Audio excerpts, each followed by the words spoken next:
বারাকাতু। প্রিয় দর্শক, আমার ভিডিও হচ্ছে অপকর্ম এবং শয়তানের বিরুদ্ধে। ইসলামের বহির্ভূত যে সমস্ত বিষয়ের সাথে যারা জড়িত আছে তাদের বিরুদ্ধে আমার ভিডিও। কোনো সরলা মুসলমান ভাইদের জন্য আমার এই ভিডিওটা না।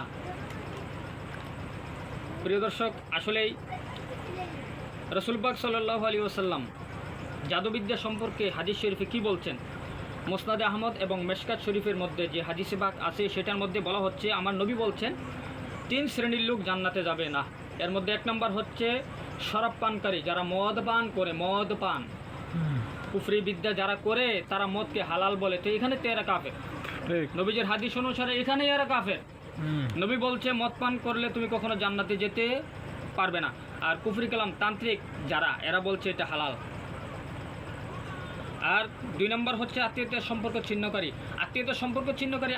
আত্মীয় যদি ভালো হয় তার সাথে সম্পর্ক রাখবে। আর কুফরি কার্যকলাপের সাথে যদি আত্মীয় থাকে, এটাকে বর্জন করবে। এটা ওয়াজিব, এটা ফরজ। নবীজির হাদিস আগে বুঝো, শেখো, তারপরে কথা বলো। এখন সে পাপ কাজ করতেছে, ওডালোভাবে তুমি তার সাথে মেলামেশা করবা, এটা কোনো হাদিসে নবীজি বলছেন? আত্মীয়তার সম্পর্ক রাখবা। আত্মীয়টা যদি ভালো হয়, ইসলামিক দৃষ্টিতে ইসলামের ভিতরে থাকে, তাহলে ওই আত্মীয়তার সাথে সম্পর্ক রাখবা। আর যদি বহির্ভূত কাজ করে, হারাম কাজ করে, তাহলে তার সাথে সম্পর্ক রাখার চাইতে তাকে ঘৃণা করা কি ভালো। জাদুর প্রতি বিশ্বাস, তান্ত্রিকরা তো আত্মীয়তার সম্পর্ক ছিন্ন করাই দেয় মানুষের। যে জাদুর প্রতি বিশ্বাসকারী, তো জাদুর প্রতি বিশ্বাসকারী যারা, তারা জান্নাতে যাইবে না। তা আমি এতগুলো কথা এই আপনাদেরকে এর আগের ভিডিওতে বললাম। জাদুকারীকে, ব্ল্যাক ম্যাজিশিয়ান, তন্ত্রমন্ত্রকারী, তারপরে বেলকিবাজি, দুকাবাজি, ভণ্ডামি, জাদুটোনা বান যারা করে, শয়তানের আরাধনা যারা করে, কামরূপ কামাখ্যা থেকে শিক্ষা অর্জন করে, শয়তানি এলেম নিয়ে যারা কুফরি করে, এরাই কি জাদুকারী। এদেরকে জাদুকারী বলা হয়। এদের আরেকটা নাম হচ্ছে, মূল নাম হচ্ছে তান্ত্রিক কবিরাজ। তো এই তান্ত্রিক কবিরাজ যারা আছে, এরা, আমার নবী কি বলছেন? জান্নাতে যাবে না। হ্যাঁ, খুব তো আপনারা ফালাইতেছেন, লাফাইতেছেন, দরবেশ ফাইলাইছেন। আরে কোরআন হাদিস লিয়ে আজ্ঞান না, দেহি টিপ দিলে কদ্দুর পাওয়া যায় ভিতরে। তারপরে নবী সাল্লাল্লাহু আলাইহি ওয়াসাল্লাম কি বলছে দেখুন, 7টি ধ্বংসাত্মক বিষয় আছে। 2টি রেওয়ায়েত আছে, এর মধ্যে আমি একটা বলছি। ডাক্তার জাকির নায়েক এই রেওয়ায়েতগুলো দেয়, বুখারী শরীফের রেওয়ায়েত, আমরা গর্ব হয়ে থাকি না। তো ডাক্তার জাকির নায়েকের সাথে রেওয়ায়েত আমার এটা দেখবেন। ডক্টর জাকির নায়েক কী বলছে, নবীজি কী বলছে দেখুন, যে রাসূল পাক সাল্লাল্লাহু আলাইহি ওয়াসাল্লাম বলেছেন 7টি ধ্বংসকারী বিষয় হতে তোমরা বেঁচে থাকবে, দূরে থাকবে। তার মধ্যে একটি হচ্ছে জাদুবিদ্যা। জাদুবিদ্যা।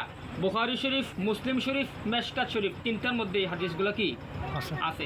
তো নবীজি বললেন জাদু, কুফরি, তন্ত্র মন্ত্র, এই যে বক্কর সকর, হারাম রিলেশন, এগুলোর থেকে দূরে থাকো। তোমরা দিয়ে আপন বানায়া কান দিলে গুরু, তাইলে এগুলোর থেকে আমাদেরকে দূরে থাকতে হবে। আপনি দেখুন, ওমর রাদিয়াল্লাহু তাআলা আনহু, তিনি যখন রাষ্ট্র পরিচালনা করতেন, তখন তেনার আওতাধীনে যে সমস্ত মুসলমান গভর্নরগুলা দেশে দেশে ছিল, তাদের কাছে ওমর রাদিয়াল্লাহু তাআলা আনহু পত্র পাঠাইছে, নির্দেশনা পাঠাইছে যে তোমরা প্রত্যেক জাদুকর, সন্ন্যাসী, কুফরি কালামবাজ, তান্ত্রিক কবিরাজ, মহিলা হোক পুরুষ হোক, যেখানে পাবে হত্যা করো।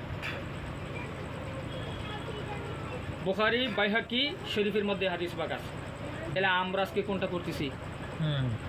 আমরা সব উল্টা করতেছি না আজকে।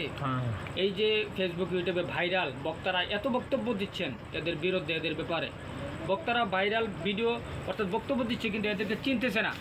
আর বাংলাদেশের ডিবি পুলিশ এবং গোয়েন্দা বিভাগ আমাকে সময় দিলে সারা বাংলাদেশ থেকে আমি একটা একটা করে ধরে দেব। সারা বাংলাদেশের যতখানে আছে সবাইকে আমি বের করে দেব। তাহলে যদি সরকার এদের প্রতি কী নেয়, প্রস্তুতি নেয়, আর সরকারই তো লাইসেন্স দিছে এদেরকে। সরকার যদি লাইসেন্স না দেয়, এই তান্ত্রিকদের বাপের ক্ষমতা আছে সরকারি লাইসেন্স প্রাপ্ত সনদ দেওয়াটা? আমি কালকের ভিডিওতে আমি দেখাইছি না যে সরকার সনদ দিয়ে রাখছে এদেরকে এই কাজগুলো করার জন্য। তাহলে যে সরকার এই কাজটা করছে সে তো কাফের। কালকেও বলছে, আজকেও বলতেছি, যে সরকার এদেরকে কোরআন হাদিস বলতেছে, যারা এগুলোর অনুমোদন দেবে, এগুলো করার জন্য বলবে এরা কাফের। তাহলে যে সমস্ত সংস্থা এদেরকে লাইসেন্স দিছে, এরা কাফের। তো জাদুকর, জাদুবিদ্যা এখনো পর্যন্ত বুঝলেন না মন্ত্র কি? আমার কাছে অনেক ভিডিও আছে, আপনার ওই ভিডিওগুলো পরে দেব। আগে বাংলাদেশের আলেম ওলামারা কী বলতেছে এই ভিডিওগুলো আগে দেখবেন। আমার ভিডিওর সাথে এদের ভিডিও অ্যাড করে দেবো, আপনারা ভিডিওগুলো দেখবেন। এদের ভিডিও শেষ হওয়ার পরে এই যে অপকর্মগুলো কোত্থেকে শিখতেছে, কার মাধ্যমে শিখতেছে, কে কীভাবে শিখে আসলো, ফেসবুক ইউটিউবে আরও যত তথ্য আদি দরকার, ভিডিওর দরকার আছে, আপনাদের সামনে সমস্ত ভিডিওগুলো আমি তুলে ধরবো। আমার জন্য আপনারা মন চাইলে দোয়া করবেন, না তো দোয়ার দরকার নাই। আমার জন্য আল্লাহ নবী যথেষ্ট, আমার জন্য আল্লাহ নবী যথেষ্ট। আমি মানুষের কাছে কোনো দোয়া চাই না, চাওয়ার দরকার নাই।